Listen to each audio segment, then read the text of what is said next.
श्री कृष्ण गोविंद हरे मुरारे, हे नाथ नारायण वासुदेवा। श्री कृष्ण गोविंद हरे मुरारे, हे नाथ नारायण वासुदेवा। कार्तिक माता की जय, श्री कृष्ण भगवान की जय, गौ माता की। 10वां अध्याय। राजा पृथु पूछने लगे कि हे मुने, आपने कार्तिक मास में विष्णु की पूजा का महात्म कहा।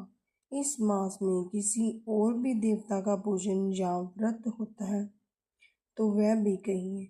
नारद जी कहने लगे कि आश्विन शुक्ला पूर्णमासी को ब्रह्मा जी का व्रत होता है। कार्तिक कृष्णा चतुर्थी को गणेश जी का तथा अष्टमी को व अमावस्या को श्री लक्ष्मी जी का व्रत होता है।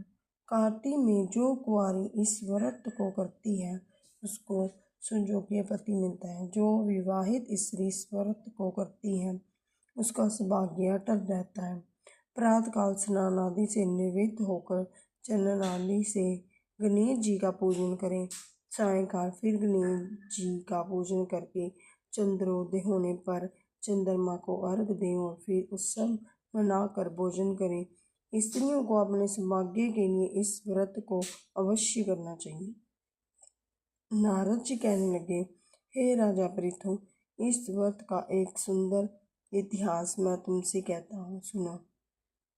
भद्रावती नाम की एक पुरी में सुधर्मा नाम का एक राजा था।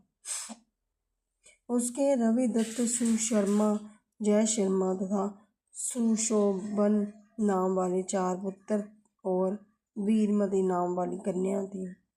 उस कन्या वीरमती का विवाह देवव्रत के साथ हो गया। वे दोनों बड़े ही प्रेम के साथ रहते थे। एक दिन अचानक घर में बैठे हुए देवव्रत को सांप ने काट लिया, जिससे उसकी मृत्यु हो गई। वीरमती बहुत जोर से रोने और चिल्लाने लगी। उसके 4 भाई तथा माता पिता भी वहां पर आ गए और सारी पूरी दुख रूपी समुद्र में डूब गई। उसी समय दुखों को दूर करने वाले पुलस्त्य ऋषि भी वहां पर आ पहुंचे।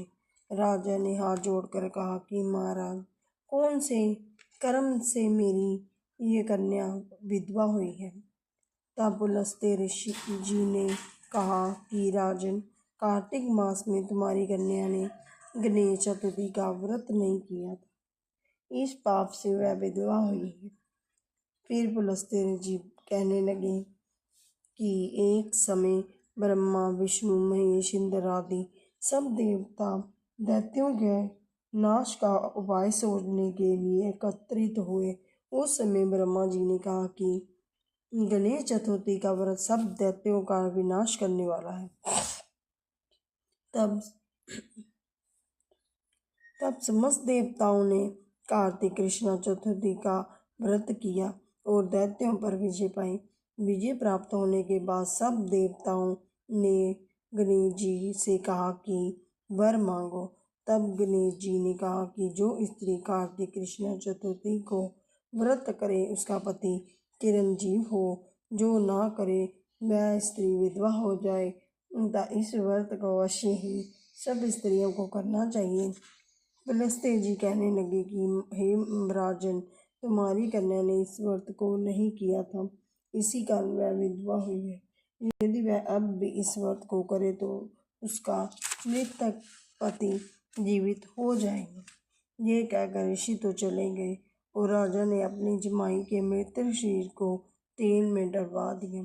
तब कार्तिक मास आया तो उसकी कन्या ने विधिवत व्रत करके उद्यापन में ब्राह्मणों को बहुत सा धन दिया, जिसके प्रभाव से उसका मृतक पति फिर जीवित हो गया।